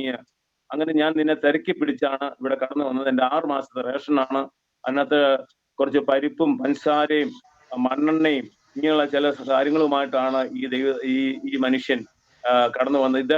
ഇദ്ദേഹം റോം കത്തോലിക്കരായിരുന്നു. ഇവരെയും സ്നാനപ്പെടുത്തുവാനായിട്ട് സ്വർഗത്തിലെ ദൈവം എന്നെ സഹായിച്ചു. और प्रभु के नाम की महिमा के लिए बताऊं, वो फौजी आकर मुझसे कहता है, पूछता है कि आप क्या एक प्रीस्ट हो? मैंने कहा नहीं नहीं, ऐसी कोई बात नहीं। तो उसने कहा नहीं, मेरे को रात को आपके ईसा मसीह ने आकर मुझसे बातचीत की और बोला कि यह मेरा दास है, इसे भोजन की ज़रूरत है। मेरे पास में 6 महीने की राशन सामग्री थी, वो पूरा लेकर वो व्यक्ति आता है और मुझे उसने पूरा सामान वो दिया। और प्रभु के नाम की महिमा के लिए बताऊं, वो रोमन कैथलिक पृष्ठभूमि से था, लेकिन उसे भी बपतिस्मा देने के लिए परमेश्वर ने मेरे जीवन में अवसर दिया। ഇന്ന് ദൈവത്തിന്റെ കൃപയാല് പല ഭാഗങ്ങളില് ഇന്ന് ചർച്ചകൾ സ്ഥാപിക്കുവാൻ സ്വർഗത്തിലെ ദൈവം എന്നെ സഹായിച്ചു. അന്ന് മുതൽ ഗുരുകുലം എന്ന് പറഞ്ഞ ചെറിയ സ്കൂള് പോലെ എന്റെ കൂടെ കുറച്ച് പിള്ളേരെ ഞാൻ പഠിപ്പിക്കുന്നുണ്ട്. അവര് അനേകരിന്ന് പഠിച്ച് പലയിടത്തും പാസ്റ്റർമാരായിട്ടും കർത്താവിന്റെ ശുശ്രൂഷയില് ആയിരിക്കുന്നു. ദൈവം ഇന്ന് എന്റെ പ്രസംഗത്തിൽ കൂടിയല്ല, കാര്യം പ്രസംഗിക്കാൻ എനിക്ക് അറിയത്തില്ല, എന്നാല് ദൈവം ഭയങ്കര അത്ഭുതമായ വിധത്തിലാണ് എന്നെ ഇവിടെ നടത്തിക്കൊണ്ടിരിക്കുന്നത്. കാര്യം ഇവിടുത്തെ ഗവൺമെന്റ് അധികാരികള് എന്നോട് വന്നാണ് ഓരോ കാര്യങ്ങൾ ചോദിക്കുന്നത്, ഓരോ സജഷൻ എടുക്കുന്നത്. ഇവിടെ വന്ന് ഞാൻ സ്കൂൾ പണിയാൻ പറഞ്ഞപ്പോൾ അവർ സ്കൂൾ പണിഞ്ഞു. അതുപോലെ ഞങ്ങള് ഒരു ഗ്രാമത്തിലേക്ക് പോകുമ്പോൾ വലിയൊരു തോടുണ്ടായിരുന്നു. ആ തോട്ടിൽ ഭയങ്കര ഒഴുക്കാണ്. അവിടുത്തെ നമ്മുടെ വിശ്വാസികളെല്ലാം കൂടെ പറഞ്ഞു, ഇപ്പൊ പാസ്റ്റൊന്ന് പ്രാർത്ഥിക്കാമെങ്കിൽ നല്ലതായിരുന്നു. ഞാൻ ആ തോട്ടിൽ നിന്നുകൊണ്ട് പ്രാർത്ഥിച്ചു, കർത്താവേ ഞങ്ങൾക്കൂടെ ഒരു പാലം തരയണമെന്ന്. 6 മാസം കഴിഞ്ഞപ്പോൾ സർക്കാരിൽ നിന്ന് ഓർഡറായി അവിടെ ഒരു പാലം വരുവാനായിട്ട്. അങ്ങനെ ഈ ഗ്രാമത്തിൽ തന്നെ പലയിടത്തും പാലങ്ങളായി, റോഡുകളായി, സ്കൂൾ ബിൽഡിങ്സ് ആയി, അങ്ങനെ പല കാര്യങ്ങളും കർത്താവിന്റെ കൃപയാൽ ചെയ്യുവാൻ സ്വർഗത്തിൽ ദൈവം എന്നെ എടുത്ത് ഉപയോഗിച്ചു. और परमेश्वर ने अद्भुत तरीके से वहाँ पर हमें इस्तेमाल में लिया है। कई ऐसे छोटे स्कूल गुरुकुलम के नाम से जहाँ पर बच्चों को पढ़ाया जाता है, ऐसे हमने आरंभ किए और आज वहाँ पे पढ़े हुए कई लोग सेवकाई में हैं, कई जगहों में प्रभु के नाम की महिमा कर रहे हैं। मुझे वहाँ प्रचार करना नहीं आता, लेकिन मेरे जीवन की गवाही और इन बातों के कारण परमेश्वर ने ऐसा एक माहौल वहाँ बना रखा है कि सरकारी अधिकारी लोग भी जब आते हैं वो मुझसे चर्चा करते हैं, मुझसे सलाह करते हैं और पूछते हैं कि कहाँ पे स्कूल बनाना है, कहाँ क्या बनाना है। मैं उन्हें बताता हूँ। और हमारे वहाँ पर एक जो पानी बहता है, एक ऐसा झरना जैसा एक स्थान है जहाँ पर लोगों को उस पार जाने के लिए तकलीफ थी। एक दिन मेरे कलीसिया के लोगों ने कहा, पादरी साहब आप यहाँ पे प्रार्थना करो, प्रभु अद्भुत तरीके से यहाँ पे पुल बनाने के लिए अनुमति देगा। और मैंने विश्वास से प्रार्थना किया, परिणाम स्वरूप 6 महीने के अंदर प्रभु ने वहाँ पे प्रबंध किया, वहाँ पर पुल बन गया। इस प्रकार के ऐसे कई बातों को उन क्षेत्रों में देखने के लिए, प्रार्थना के द्वारा प्रकट होते हुए देखने के लिए प्रभु ने मेरे जीवन में अवसर प्रदान किया। അങ്ങനെ ഗവൺമെന്റിൽ നിന്ന് തന്നെ എനിക്ക് അല്പം സ്ഥലം തന്നു ചർച്ച് വെക്കുവാനായിട്ട്. അങ്ങനെ ചെറിയൊരു ചർച്ച് വെക്കുവാനായിട്ട് കർത്താവ് എന്നെ സഹായിച്ചു. തുടർന്ന് ഞങ്ങൾക്ക് കുടിക്കുവാൻ വെള്ളമില്ല, ഈ ദേശത്തെങ്ങും വെള്ളമില്ല കുടിക്കാനായിട്ട്. അങ്ങനെ ഞാൻ അടുത്തുള്ള ഒരു ബോർവെല്ലിൽ ചെന്ന് വെള്ളം എടുത്തു കഴിഞ്ഞപ്പോൾ അവിടെയുള്ള നാട്ടുകാരെല്ലാം കൂടെ ബഹളം ഉണ്ടാക്കി, ഇത് അശുദ്ധമായി പോയി, നിനക്ക് ഇവിടെ വെള്ളം തരാൻ പറ്റത്തില്ല. പിറ്റേ ദിവസം ഈ ബോർവെല്ലിന്റെ പമ്പ് ഒടിഞ്ഞു പോയി. ഞങ്ങൾക്ക് വെള്ളമില്ല, ഒരു വാട്ട വെള്ളം 5 രൂപ വിലയ്ക്ക് വാങ്ങേണ്ടിയായിട്ട് വന്നു. അങ്ങനെ ഇരിക്കുമ്പോഴാണ് യാക്കോബിന്റെ കിണറുകളെ കുറിച്ച് എനിക്ക് ഒരു ഇത് കിട്ടിയത്. ഞാൻ ഈ കിണറിനെ കുറിച്ച് വിശ്വാസികളെ പറഞ്ഞ് മനസ്സിലാക്കി. ഞാൻ തന്നെ, അവര് പറഞ്ഞു അങ്ങനെയാണെങ്കിൽ പിക്കാസ് എടുത്ത് നീ തന്നെ കുഴിക്കാൻ പറഞ്ഞു. അങ്ങനെ കർത്താവിന്റെ കൃപയാലെ പിക്കാസ് എടുത്ത് ഞാൻ തന്നെ ജീവിതത്തിൽ ആദ്യമായിട്ടാണ് കിണർ കുഴിക്കാൻ തുടങ്ങിയത്. അങ്ങനെ കിണർ കുഴിക്കാൻ തുടങ്ങി. 64 അടി, ഇന്ന് 64 അടി ആഴമുണ്ട്. ഒരിക്കലും വറ്റാത്ത ഈ 100 കിലോമീറ്റർ വ്യാസത്തിൽ വെള്ളമില്ല. ഇന്ന് പലരും കിണർ കുഴിച്ചു, അവർക്കൊന്നും വെള്ളം കിട്ടിയിട്ടില്ല. പക്ഷെ ഞങ്ങളുടെ ക്യാമ്പസില് മനോഹരമായ ഒരു കിണർ കർത്താവ് തമ്പുരാൻ തന്നു. ഇന്നും പറ്റാത്ത വെള്ളമുണ്ട്. നാട്ടുകാർക്ക് വേണ്ടി വെള്ളം കൊണ്ടുപോകാനായിട്ട് എന്റെ പുറകില് ഒരു ഗേറ്റും തുറന്നിട്ടുണ്ട്. और सरकार ने हमें वहाँ पे ज़मीन प्रदान की, वहाँ पर भवन बनाया गया, कलीसिया का भवन हमने वहाँ पर बनाया। और वहाँ पर पानी की व्यवस्था नहीं थी, एक बोरवेल था, वहाँ पर हम पानी लेने गए तो लोगों ने मना किया कि नहीं तुम यहाँ से नहीं ले सकते, समस्या हो गई। लेकिन अगले ही दिन क्या हो गया कि वो बोरवेल वहाँ पे ख़राब हो गया, वो टूट गया। और ऐसे समय में क्या करेंगे, ऐसे मैंने सोचा था। परमेश्वर ने याकूब के कुआं उस विषय के बारे में एक प्रकाशन मेरे अंदर दिया और मैंने लोगों से को बताया कि क्यों ना हम कुआं खोदे। तो लोगों ने कहा आप ही इसको पहले आरंभ करो। मैंने जीवन में कभी पहले इसका काम किया नहीं था, लेकिन उस कुएं को हमने खोदना आरंभ किया। लगभग लगभग 64 फुट गहरा वो कुआं है। और मैं बताऊं कि लगभग 100 किलोमीटर दायरे में आज पानी कई जगहों में नहीं है, लोग वहां से पानी लेने के लिए हमारे इस कुएं के अंदर आते हैं, जो इस कलीसिया के उस परिसर के अंदर प्रभु ने हमें प्रदान किया। ദൈവത്തിന്റെ കൃപയാല് അതിനുശേഷം ഇപ്പോഴും we have the plenty of water in our well and as well as many of the people are coming and staying to here. ഇന്ന് ഈ കിണറ്റിലെ വെള്ളം തന്നെ ഒരു അത്ഭുതമായിട്ടാണ്, ഗിലിയാദിലെ ഔഷധം പോലെയാണ് ഇവിടെ ആക്കിയിരിക്കുന്നത്. ഞാനില്ലാത്ത സമയത്തും ആൾക്കാര് ഈ വന്ന് ഈ കിണറ്റിൽ നിന്ന് വെള്ളം വാരി കോരി കുടിക്കും. അവർക്ക് സൗഖ്യം സ്വർഗത്തിലെ ദൈവം അങ്ങനെ കൊടുക്കുന്നുണ്ട്. और मैं बताऊं आपको कि यह जो कुआं अपने आप में मानो गिलाद का जो तेल में जब अभिषेक होता है, इस प्रकार से प्रभु ने स्थापित किया। जब मैं नहीं होता हूं तब भी यहाँ लोग आते हैं, उस कुएं का पानी पीते हैं और बीमार लोग अपने आप चंगे हो जाते हैं। പിന്നെ രണ്ടാമത് ദൈവം എന്നിൽ കൂടെ ചെയ്ത മറ്റൊരു കാര്യം വെച്ച് കഴിഞ്ഞാല്, ഞാനിവിടെ വരുന്ന സമയത്ത് ഈ കൊച്ചു കുഞ്ഞുങ്ങളെ പട്ടികളെ കൊണ്ട് വിവാഹം കഴിപ്പിക്കുക, പാമ്പിനെ കൊണ്ട് വിവാഹം കഴിപ്പിക്കുക, അവരെ സാക്രിഫൈസ് ചെയ്യുക. 1.5 വയസ്സുള്ള ഒരു കൊച്ചിനെ കഴുത്ത് കണ്ടിച്ച് പാലത്തിന്റെ കീഴിൽ 8 വയസ്സുള്ള ഒരു ആൺകുഞ്ഞിനെ ആളന്തോടൻ വാഴയുടെ ഇല വെട്ടി അതിന്റെ കയ്യും കാലും കെട്ടി വായിക്കകത്ത് ഈ പാളനോടം പഴം വെച്ച് അതിന്റെ കഴുത്ത് അറുത്ത് ഈ ഇവളുമാർക്ക് പൂജ ചെയ്യുന്ന ഒരു കാഴ്ചയാണ് ഞാൻ കണ്ടിരുന്നത്. और जिस क्षेत्र में जब मैं वहां पर आया, वहां पर कई प्रकार के अंधविश्वास और कई प्रकार की कुरीतियां व्याप्त थी। छोटे बच्चों की जानवरों के साथ में शादियां करा दी जाती थी, ऐसा वहां का माहौल था। बच्चों को बलि चढ़ाई जाती थी, गला काट दिया जाता था, और जैसे केलों के पत्ते वगैरह लगा उनके ऊपर डाल करके मुंह में खेला रखकर उसका बच्चों का गला काट दिया जाता था। इस प्रकार की रीति वहां पर बड़ी फैली हुई थी। ഞാൻ ഇതിനെ വളരെ ശക്തമായിട്ട് തന്നെ ഇതിനെ എതിർത്തു. എനിക്ക് ഒത്തിരി എന്നെ പല പ്രാവശ്യം അവർ അമ്പ് ചെയ്തിട്ടുണ്ട്. ഞാനും എൻ്റെ വൈഫും കൂടെ ഒരു ദിവസം ഇങ്ങനെ ഗ്രാമത്തിൽ കൂടി നടന്നു പോകുന്ന ഇടയ്ക്ക് ഞങ്ങളെ 3 അമ്പ് ചെയ്തു. ആ അമ്പ് ഞങ്ങളുടെ ദേഹത്ത് കൊള്ളാതെ ആ ശബ്ദങ്ങൾ ഞങ്ങൾ കേട്ടു. പിന്നെയാണ് ഞങ്ങൾ അറിയുന്നത് ഞങ്ങളെ ചെയ്ത അമ്പാണ് ഞങ്ങളെ ചെയ്തെന്നുള്ളത്. രണ്ടാമത് അവിടെ ഞാൻ തന്നെ അവിടെ ഒരു മനുഷ്യൻ മരിച്ചു കഴിഞ്ഞപ്പോൾ എനിക്ക് തോന്നി ഈ ഗ്രാമത്തില് ഇനി ശവപ്പെട്ടി ഉണ്ടാക്കണം. അങ്ങനെ ശവപ്പെട്ടി ഉണ്ടാക്കാൻ അന്ന് ജീവിതത്തിൽ ആദ്യമായിട്ട് സ്വർഗത്തിൽ ദൈവം എന്നോട് കൂടെ ഇരുന്നു. ഒരു ലോറിയുടെ സൈഡ് ബോർഡ് കൊണ്ട് തന്നു ഇവര്. ഞാൻ രാവിലെ മുതൽ വൈകുന്നേരം വരെ ഒറ്റയ്ക്ക് കുത്തിയിരുന്ന് എന്റെ കൂടെ ഹൈസ്കൂളിലെ പിള്ളേരുണ്ടായിരുന്നു. അങ്ങനെ ആദ്യമായിട്ട് ഈ ഗ്രാമത്തിൽ ശവപ്പെട്ടി ഉണ്ടാക്കി. അന്ന് മുതല് ഇപ്പം ശവപ്പെട്ടിയിലാണ് ആൾക്കാരെ അടക്കുന്നത്. और मैं बताऊं किस प्रकार की कुरीतियों का मैंने काफ़ी विरोध किया, और उसके कारण कई प्रकार का सताव भी हमें सहना पड़ा। और एक बार मैं और मेरी पत्नी मिलकर जा रहे थे, लोगों ने हम पर तीर चलाया, लेकिन वो तीर हमें लगा नहीं। तीर निकलने की आवाज़ को जब हमने सुना तब हमें मालूम पड़ा कि तीर हम पर साधा गया था, लेकिन वो तीर हमारे ऊपर नहीं लगा। और ऐसे ही वहाँ पर जब एक व्यक्ति की मृत्यु हुई तो पहली बार मैंने एक कफन के लिए जो बॉक्स बनाते लकड़ी का, वो मैंने खुद ने पहले कभी नहीं बनाया था, लेकिन सुबह से लेकर शाम तक करके मैंने वो बनाया। और उसके बाद से लोगों में वहाँ पर वो परंपरा आरंभ हुई कि यदि किसी की मृत्यु होती है तो उसको कॉफिन बॉक्स के अंदर रखकर दफनाया जाता है। इस प्रकार का काम भी वहाँ पर हुआ।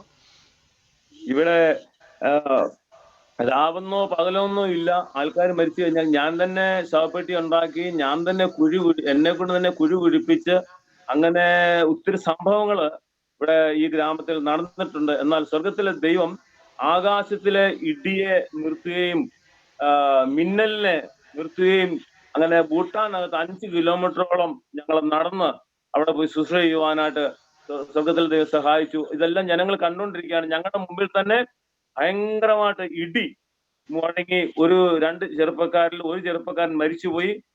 ഒരു ചെറുപ്പക്കാരനെ ഞങ്ങളുടെ ടീമിലെ മെമ്പേഴ്സ് എടുത്തു.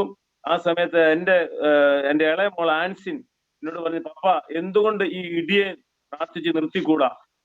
ആ സമയത്ത് സ്റ്റിയറിംഗെ കൈവച്ച് പ്രാർത്ഥിച്ചു. ഓൺ ദ സ്പോട്ടിൽ തന്നെ ഇടിയും മിന്നലും നിന്ന് ഞങ്ങൾ പിന്നെ 5 കിലോമീറ്ററോളം ആ ദേശത്ത് നടന്നുപോയി ശുശ്രൂഷ ചെയ്ത് മടങ്ങി വരുവാൻ സ്വർഗത്തിലെ ദൈവം സഹായിച്ചു. और हम वहां पर जब सेवकाई में भूटान के उन क्षेत्रों के अंदर जाकर सेवा करने के लिए प्रभु ने मदद किया। और उन दिनों में वहाँ पर बिजली काफ़ी गिरती है, चमकती है, इस प्रकार की हालातें वहाँ पर अक्सर होती है। और एक बार क्या हुआ कि हम लोग जा रहे थे और हमारे आगे वो बिजली गिरी और एक व्यक्ति मर गया और दूसरे को हमारे साथ के बच्चों ने बचाया। ऐसे समय में मेरी बेटी ने कहा कि क्यों ना आप प्रार्थना करो और प्रार्थना करने के द्वारा इसको आप रोक सके। और मैंने विश्वास से प्रार्थना किया और प्रभु ने वहाँ पर उस बिजली को गिरने से रोक दिया।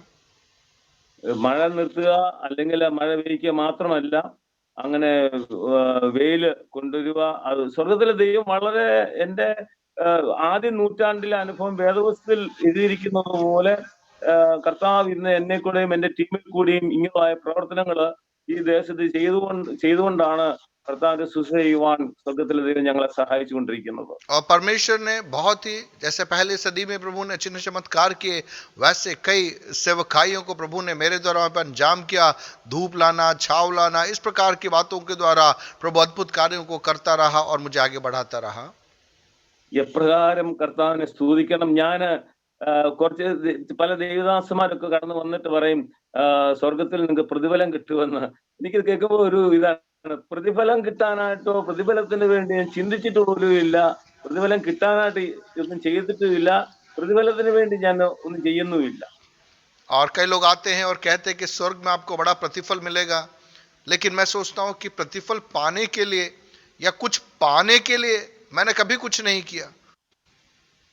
ഇത്രമാത്രമേ ഞങ്ങൾ പ്രാർത്ഥിക്കുന്നുള്ളൂ. എന്റെ ഇപ്പം എന്റെ മുഖത്ത് കുറച്ച് വെള്ളപ്പാടുകള്, കരങ്ങളിലെ വെള്ളപ്പാടുകൾ വന്നു. ഇതിനെ പ്രതി ഞാൻ വളരെയധികം ദുഃഖിക്കുകയും പ്രയാസപ്പെടുകയും ഒക്കെ ചെയ്തു. എന്നാൽ വെള്ളപ്പാടുള്ള മറ്റൊരു പെൺകുട്ടിക്ക് വേണ്ടി പ്രാർത്ഥിച്ചപ്പോൾ പൂർണ്ണമായ സൗഖ്യം കിട്ടി. എന്നാൽ എന്റെ ദേഹത്ത് ഈ വെള്ളപ്പാട് മാറുന്നില്ല. അങ്ങനെ വന്നപ്പോൾ ജനങ്ങളുടെ മുമ്പാകെ ഒരു ചോദ്യചിഹ്നമായി. ഇന്നും ദൈവം അത്ഭുതങ്ങൾ ചെയ്യുന്നുണ്ട്. ഇവിടെ മാർവാടി പൂനം അഗ്രവാൾ എന്ന് പറഞ്ഞ് അദ്ദേഹത്തിന്റെ ശരീരം മൊത്തം ചൊറിഞ്ഞ് സൊറിയാസിസ് വന്ന് അഴുകി ആ ഒരു ഇതുമായിട്ടാണ് അദ്ദേഹം ഈ ചർച്ചിലേക്ക് കടന്നു വരുന്നത്. और मेरे शरीर में जो सफ़ेद दाग जो जैसा हुआ है, अब मैं बताऊं कि एक बच्ची थी जिसको ऐसी बीमारी थी, मैंने उसके लिए प्रार्थना किया, वो पूरी रीति से ठीक हो गई। लेकिन मेरे जीवन में ऐसा हुआ। और कई लोगों के सामने एक सवाल है, लेकिन मैं बताऊं, कईयों के लिए प्रार्थना करने के लिए, उनके जीवन में अद्भुत चंगाइयों को प्रकट होते हुए देखने के लिए परमेश्वर ने मेरे जीवन के अंदर अवसर दिया। एक मारवाड़ी पूनम अग्रवाल, और उसको भी शरीर में सोरियासिस की बीमारी थी, उसके लिए प्रार्थना किया, वो भी पूरी रीति से चंगी हो गई। ഇവിടെയുള്ള മാർവാടികളും ബംഗാളീസിനും ഒക്കെ അറിയാം, ഈ ചർച്ച വന്നു കഴിഞ്ഞാല് ഒത്തിരി പ്രാന്തമാര് സൗഖ്യമാകുന്നുണ്ട്, അത്ഭുതങ്ങൾ നടക്കുന്നുണ്ട്. എന്നാല് എന്റെ ഈ മുഖത്തെ പാടും വെള്ളപ്പാടും വെച്ചുകൊണ്ട് ഞാൻ ഡൽഹിയിലെ റിസർച്ച് സെന്ററില് സ്കിൻ റിസർച്ച് സെന്ററിൽ കടന്നു ചെന്നപ്പോൾ അവര് പറഞ്ഞത്, you don't have any problem for it is not white patches, you go back to Kerala. നീ കേരളത്തിൽ പോയി കഴിഞ്ഞാൽ അവിടുത്തെ സ്റ്റീ ഫിഷസ് ഒക്കെ കഴിച്ചു കഴിഞ്ഞാല് ഇത് മാറും, നീ नल्लोരു മനുഷ്യനായി മാറുമെന്ന് എന്നോട് പറഞ്ഞു. और मेरे शरीर में ये जो सफ़ेद दाग और इस प्रकार की जो त्वचा में ये थे, और उसका के लिए जब मैं दिल्ली में गया, वहाँ पर इंस्टीट्यूट में जब जांच पड़ताल करी, तो उन लोगों ने कहा कि आपको ऐसी कोई बीमारी नहीं है। अगर आप वापस दक्षिण भारत में चले जाए और वहाँ का भोजन वगैरह, समुद्री भोजन वगैरह खाओगे, तो तुम्हारा त्वचा सही हो जाएगी और सामान्य रंग की हो जाएगी, ऐसा उन लोगों ने मुझे बताया। ഒരു കാര്യം എനിക്ക് മനസ്സിലായി, ഇതും പിശാചിന്റെ വലിയൊരു ടെക്നിക്കായിരുന്നു എന്നെ ഇവിടെ നിന്നും മാറ്റുവാനായിട്ട്. അതുകൊണ്ടാണ് ഞാൻ പിന്നെ ഈ ഒരു കാര്യത്തില് സ്റ്റെപ്പ് എടുക്കാതെ ദൈവം ഡിംഡിമ എന്ന് പറഞ്ഞ സ്ഥലം കാണിച്ച് എന്നെ ഈ ദേശത്തെ ഇവിടെ സ്ഥാപിച്ചു. എന്നാൽ എനിക്ക് ആവശ്യമുള്ള കാര്യങ്ങളെല്ലാം നടത്തി തരുവാൻ സ്വർഗത്തിലെ ദൈവം സഹായിച്ചു. എന്റെ ഒരു വലിയ മാനസികമായ വിഷമമായിരുന്നു ഈ വെള്ളപ്പാട് കൊണ്ട് എന്റെ മൂത്ത മോക്ക് വിവാഹം കിട്ടുവോ, അങ്ങനെ വന്നു കഴിഞ്ഞാൽ വിവാഹം നടക്കുവോ എന്നുള്ള ഒരു ചോദ്യചിഹ്നമായിട്ട് ഇവിടെ ഇരിക്കുമ്പോഴാണ് പാസ്റ്റർ ഫിന്നി സ്റ്റീഫൻ ഈ ദേശത്തേക്ക് കടന്നു വന്നത്. और मेरे शरीर में ये जो सफ़ेद ये जो होने के कारण कई प्रकार के सवाल मेरे जीवन में थे, लेकिन मैं समझ गया था कि शैतान की एक योजना थी मुझे यहाँ से हटाने के लिए, और इसलिए मैंने निर्णय लिया कि मैं नहीं जाऊँगा, मैं यहीं रहूँगा और यहीं रह के प्रभु के नाम की महिमा को मैं करूँगा। और दिल में मेरे एक बड़ा वो था कि मेरी बड़ी बेटी है, अब मेरे शरीर में बीमारी ऐसा श्वेत त्वचा है, अब मेरी बड़ी बेटी का विवाह कैसे होगा। ऐसे समय में था प्रभु के दास पास्टर फिन्नी स्टीफन हमारे इन क्षेत्रों में आए। പാസ്റ്റർ ഫിന്നി സ്റ്റീഫൻ പല പ്രാവശ്യം അതിനു മുമ്പ് ഇവിടെ കടന്നു വന്നിട്ടുണ്ട്. അദ്ദേഹത്തിന് ഇവിടെയുള്ള കാര്യങ്ങളെ കുറിച്ച് അറിയാം. അദ്ദേഹത്തിൽ കൂടെ തന്നെ പ്രവചിച്ച് പറഞ്ഞു, നിന്റെ മകളുടെ വിവാഹം സെപ്റ്റംബർ മാസത്തിൽ നടക്കുമെന്ന്. और प्रभु के दास कई बार इन क्षेत्रों में आए हैं और उन्होंने भविष्यवाणी करके कहा कि आपकी बेटी का विवाह सितंबर महीने में होगा। അങ്ങനെ 2018 സെപ്റ്റംബറിൽ എന്റെ മോടെ വിവാഹം നടക്കുമെന്ന് പാസ്റ്റർ ഫിന്നി സ്റ്റീഫനിൽ കൂടി പറഞ്ഞു കഴിഞ്ഞപ്പോൾ അതെനിക്ക് വിശ്വസിക്കാൻ വളരെ ബുദ്ധിമുട്ടാണ്. കാര്യം എന്റെ കയ്യില് ഒന്നുമില്ലാത്തൊരു സമയം ഇങ്ങനെ ഒരു ദൈവദാസൻ വന്ന ഒരു ഇതും ഇല്ലാതെ എന്ന് വെച്ചാൽ ഒരു കൈപ്പത്തിയുടെ മേഘം പോലും ഞങ്ങളുടെ കയ്യിൽ ഇല്ലാത്ത ഒരു അവസരത്തിലാണ് ഈ ദൈവദാസൻ വന്ന് ഞങ്ങളോട് പറയുന്നത്, 2018 സെപ്റ്റംബർ മാസത്തിൽ നിന്റെ മകളുടെ വിവാഹം നടത്തുമെന്ന്. और जब प्रभु के दास ने बोला कि 2018 सितंबर महीने में आपकी बेटी का विवाह होगा, मैं बताऊं मेरे पास में कुछ भी नहीं था, कोई धन नहीं था, कैसे होगा विश्वास करना आसान नहीं था। एक हथेली के तुल्य बादल भी मानो मुझे दिखाई नहीं दे रहा था, ऐसी समय था वो। ഈ ദേവദാസൻ വന്നത് ഞങ്ങളുടെ ഭവനത്തിലെ മാർച്ച് മാസത്തിലാണ് വന്നത്. 2018 മാർച്ച് മാസത്തിലാണ് വന്നത്. പ്രാർത്ഥിച്ച് ഞങ്ങളെ കർത്താവിന്റെ സന്നിധിയിലേക്ക് ഒന്നുകൂടെ അടുപ്പിക്കുവാനും ഞങ്ങളെ ബലപ്പെടുത്തുവാനും ഞങ്ങളെ ശക്തീകരിക്കുവാനായിട്ടുമാണ് ഈ ഫിന്നി സ്റ്റീഫൻ പാസ്റ്റർ ഇവിടെ കടന്നു വന്നത്. പക്ഷെ ഇദ്ദേഹത്തിന്റെ വായിൽ കൂടി ഇങ്ങനൊരു ലാവണ്യ വാക്ക്, ഒരു പ്രോമിസ് തന്നപ്പോൾ എനിക്കത് വിശ്വസിക്കാൻ ബുദ്ധിമുട്ടായി. ദൈവം കൊണ്ട് ക്ഷമിക്കട്ടെ. എക്സാക്ട്ലി നാട്ടിലുള്ള ഒരു പൈതലിന് ദൈവം ദർശനം കൊടുക്കുകയും അങ്ങനെ അദ്ദേഹത്തിന് ജെൻസിൻ എന്ന പേര് എഴുതി കാണിക്കുകയും ആ പയ്യന് അങ്ങനെ അദ്ദേഹത്തോട് ആ പയ്യനോട് പറഞ്ഞു, 4-5 ഭാഷ അറിയാവുന്ന ഒരു പെൺകുട്ടിയായിരിക്കും നീ വിവാഹം കഴിക്കുന്നത്, അവിടെ പേര് ജെൻസിൻ എന്നാണ്. അങ്ങനെ അദ്ദേഹത്തിന്റെ വീട് പന്തളത്താണ്. അങ്ങനെ റിസർച്ച് അദ്ദേഹം ഞങ്ങളുടെ വന്നു. അന്ന് ആ മകനെയാണ് ഞങ്ങൾക്ക് എന്റെ മൂത്ത മോടെ വിവാഹത്തിന് വേണ്ടി ഒരുക്കി തന്നത്. आज जब प्रभु के दास ने भविष्यवाणी की थी कि मेरी बेटी का विवाह सितंबर महीने में होगा, मार्च में वो हमारे घर में थे, मुझे विश्वास नहीं हुआ कि ऐसा हो सकता है। लेकिन प्रभु के नाम की महिमा के लिए मैं बताऊं, केरल में पंदलम में एक जवान के अंदर प्रभु ने दर्शन दिया और उससे बातचीत की, मेरी बेटी का नाम उसे बताया और कहा कि वो कई भाषाओं को जानने वाली होगी। और इस प्रकार से प्रभु उसे हमारे यहाँ लेकर आया और वो विवाह संपन्न हो पाया। ദൈവത്തിന്റെ കൃപയാല് മൂത്ത മോക്ക് MSc നഴ്സിംഗിൽ പഠിക്കുവാനായിട്ട് കർത്താവ് സഹായിച്ചു. രണ്ടാമത്തെ മോള് സിവിൽ സർവീസിന് വേണ്ടി പഠിച്ചുകൊണ്ടിരിക്കുന്നു. എന്നെ കേൾക്കുന്നതായ എന്റെ പ്രിയപ്പെട്ടവരോട് എനിക്ക് പറയാനായിട്ട് ഒറ്റ കാര്യം മാത്രമേ ഉള്ളൂ. ഇപ്പോഴും ഇവിടെ ആനയും കാട്ടുപോത്തിന്റെയും കടുവാടെയും പുലിയുടെയും ശല്യങ്ങള് കണ്ടമാനമുണ്ട്. പഴയതുപോലല്ല. ഇത് ഒരു മനുഷ്യന് പറഞ്ഞു കഴിഞ്ഞാൽ വിശ്വസിക്കാൻ ബുദ്ധിമുട്ടാണ്. ഒരു ദിവസം ഗുജറാത്തിലുള്ള പാസ്റ്റർ രാജു കെ തോമസ് ഇവിടെ വന്നിട്ട് പറഞ്ഞു, എനിക്ക് കാട്ടിലെ ആനയെ കാണണമെന്ന്. और मैं आपको बताऊं कि हमारे यहाँ पे जो जंगली जानवर है, बड़े हाथी है, तेंदुए हैं, आम बात है, वहाँ पर आते रहते हैं। और प्रभु ने अद्भुत तरीके से मेरे बच्चों के जीवन में काम किया। मेरी बड़ी बेटी ने MSc तक पढ़ाई की है और जो छोटी बेटी वो सिविल सर्विस की तैयारी कर रही है। और ऐसे समय एक बार गुजरात से पास्टर राजू थॉमस यहाँ पर आए थे और उन्होंने कहा कि मुझे जंगली हाथी को देखना है। ഞാൻ ജംഗ്ലി ഹാത്തിയെ കാണിക്കാനായിട്ട്, ഞാൻ സാധാരണ ഹാത്തി ഞങ്ങൾ ഓടിക്കുകയാണ് ചെയ്യുന്നത്. ആദ്യമായിട്ടാണ് ഒരു പാസ് വന്നിട്ട് പറയുന്നത് ഞങ്ങൾക്ക് ഇനി ഹാത്തിയെ കാണിക്കണമെന്നുള്ളത്. और अक्सर हाथी आता था, हम हाथी को भगाते थे, लेकिन पहली बार एक प्रभु के दास आए और तो वो कहते कि मुझे हाथी को देखना है, तो मैं उनको लेकर दिखाने गया। ഞാൻ തമാശന് ഇങ്ങനെ ചുമ്മാ പറഞ്ഞു, ഒരു കാട്ടാനെ കടന്നു വരാൻ പറഞ്ഞു. और मैंने मजाक में कहा जंगली हाथी आजा। പെട്ടെന്ന് തന്നെ ഒരു ആന വിത്തിൻ സെക്കൻഡിനുള്ളില് ഒരു കാട്ടാന കടന്നു വന്നു. और एक जंगली हाथी तुरंत आके खड़ा हो गया।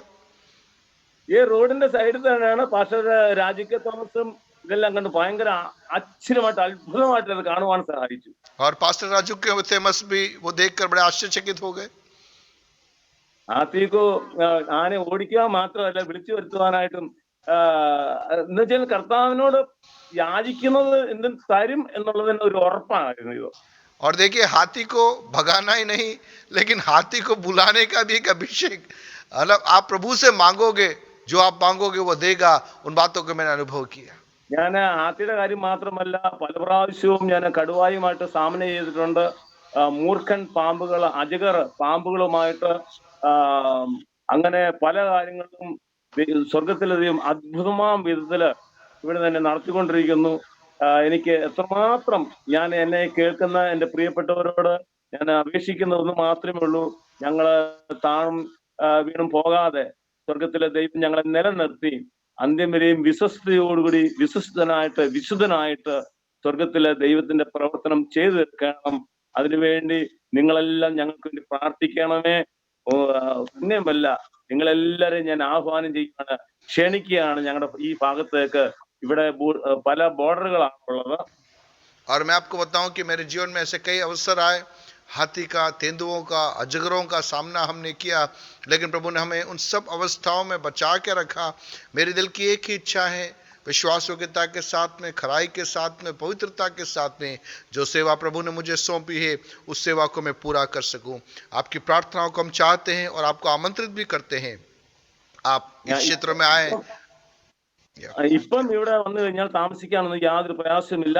സ്വർഗത്തിലെ ദൈവത്തിന്റെ കൃപയാൽ ഇവിടെ താമസിക്കാൻ പറ്റും. കിണറ്റിൽ വെള്ളമുണ്ട്, മനോഹരമായ പഹാടിയും മൗണ്ട് എവറസ്റ്റ് ഒക്കെ ഞങ്ങളുടെ ഇവിടെ നിന്ന് കാണുവാൻ കഴിയും. ഈ നേപ്പാളിനടുത്തുള്ള അതുപോലെ ഡാർജിലിംഗ്, സിക്കിം, ഭൂട്ടാൻ, നേപ്പാൾ, ബർമ്മ, ചൈന ഇങ്ങനെയുള്ള ബോർഡറിന്റെ ഇടയിലാണ് ഞങ്ങൾ താമസിക്കുന്നത്.